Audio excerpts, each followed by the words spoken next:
Imagine-toi seul dans le silence du crépuscule, où chaque ombre porte le poids des histoires oubliées.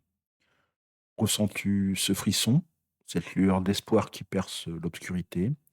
En Pologne, le 26 mars, un jour se révèle, le djinn Dobrego Łotra n'est pas un simple jour sur le calendrier, c'est une invitation à plonger dans la magie de la rédemption, à croire qu'au cœur même de nos erreurs réside la possibilité d'une renaissance éclatante. Laisse-moi te raconter comment, dans le tumulte de l'histoire, un dernier soupir de pardon peut transformer une vie. Installe-toi, confortablement évidemment, ferme les yeux quelques instants et laisse-toi emporter par ce voyage émotionnel.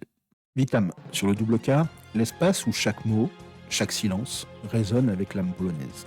Ici, nous ne racontons pas seulement des histoires, nous vivons ensemble les émotions, les luttes et les triomphes d'un peuple fier et sensible. Si tu cherches à te reconnecter avec des récits authentiques, à ressentir la chaleur d'une tradition qui a traversé les siècles, alors abonne-toi et active la cloche. Chaque épisode est un passage vers un univers où le passé et le présent se fondent pour te révéler l'essence même de la Pologne. Le djinn d'Obrego Łotra, il puise son essence dans un moment suspendu de l'évangile. Saint Disma, le bon voleur, a osé se lever dans un ultime acte de sincérité et de repentir en demandant à Jésus de se souvenir de lui. Dans ce geste d'une vulnérabilité bouleversante, il a trouvé la lumière d'un pardon inespéré. En Pologne, ce récit a été magnifié, devenant le symbole d'un renouveau possible pour chacun de nous. Ici, on croit que même dans nos pires erreurs, il y a une étincelle divine qui attend d'être rallumée. C'est une histoire de larmes et d'espoir, une ode à la force du pardon. Ferme les yeux et imagine la Pologne du XVIIe siècle, un paysage empreint de mystère et de lutte, où la foi et la résistance s'entrelacent dans chaque rue. À cette époque, dans un royaume où l'Église guidait les cœurs, la figure du bon voleur s'est transformée en un puissant symbole de rédemption. Dans une société marquée par les conflits et les souffrances, le pardon devenait une réponse aux blessures de l'âme. Je te demande de visualiser Yanochik, ce héros légendaire aux allures de justicier, dont l'esprit rebelle offrait une lumière d'espoir aux opprimés. Comme lui, des hommes et des femmes ont osé défier l'injustice, embrassant leur humanité dans toute sa complexité. Plus tard, au fil des partitions et des occupations, des figures comme Józef Piłsudski ont incarné ce paradoxe, d'abord perçus comme des marginaux, ils ont ensuite émergé comme les bâtisseurs d'une nation renaissante. Leur destin, fait de sacrifices et de résilience, résonne aujourd'hui dans chaque recoin de la Pologne, rappelant que même dans l'adversité la plus noire, l'espoir peut éclore. Le 26 mars, le djinn Dobrego Łotra, il se vit comme une expérience presque mystique en Pologne. Dans la pénombre feutrée des églises, la lueur vacillante des chandelles danse sur les murs, tandis que les voix s'élèvent en une prière collective, pleine de douceur et d'émotion. Chaque mot, chaque silence semble contenir l'essence d'un pardon infini. Dans des lieux inattendus, même les prisons se métamorphosent en havre d'espoir. Là, les témoignages sincères de ceux qui ont connu l'obscurité se transforment en récits de renaissance, portés par des rencontres où l'on échange bien plus que des mots. On partage des fragments d'âme dans les cafés, sous le murmure des conversations. Des débats passionnés émergent, rappelant à chacun que la rédemption n'est jamais un vain mot, mais un chemin à parcourir ensemble. Le djinn d'Obrego Łotra, c'est bien plus qu'une simple commémoration. C'est une véritable leçon de vie, une célébration des valeurs qui font battre le cœur de la Pologne. Voici 3 valeurs essentielles qui se révèlent dans ce jour unique. La première, c'est la rédemption et la seconde chance. Ici, chaque erreur, chaque cicatrice de la vie est envisagée comme une promesse d'un nouveau départ.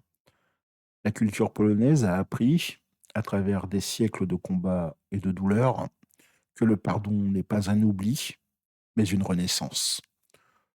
Le bon voleur, il incarne un petit peu cette vérité.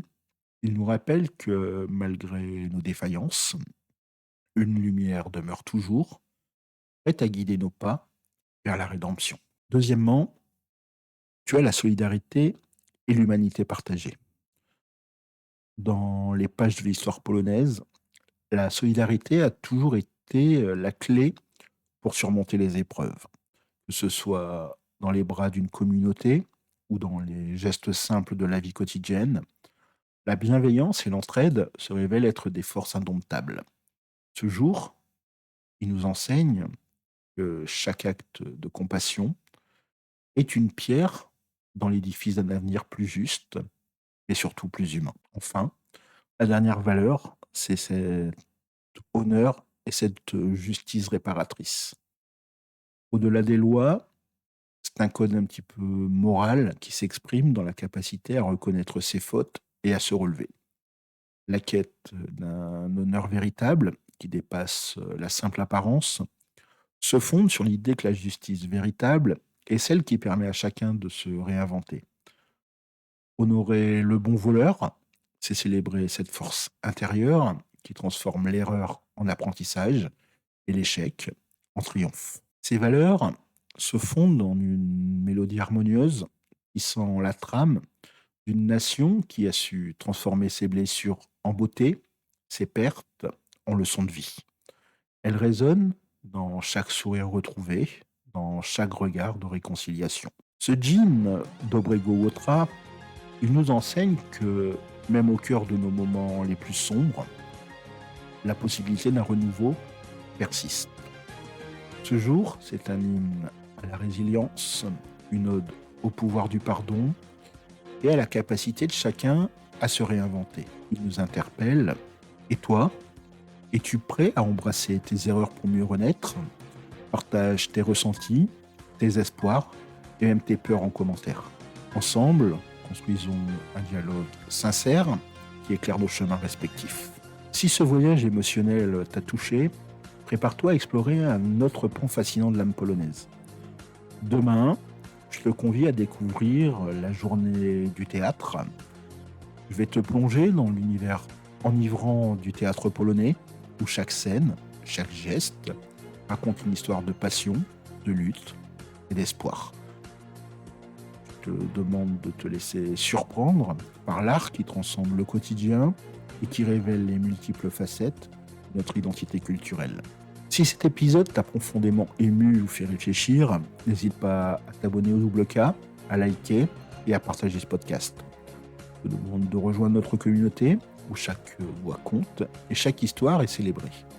Pour soutenir la chaîne et accéder à encore plus de récits inspirants, consulte le lien en description. Je te remercie d'être ici, de partager ce moment de vérité et d'espoir. Ensemble, faisons résonner la lumière de la Pologne. Je te souhaite de passer une très bonne journée. Miłego dnia. À demain. Do jutra. À très bientôt. Do zobaczenia.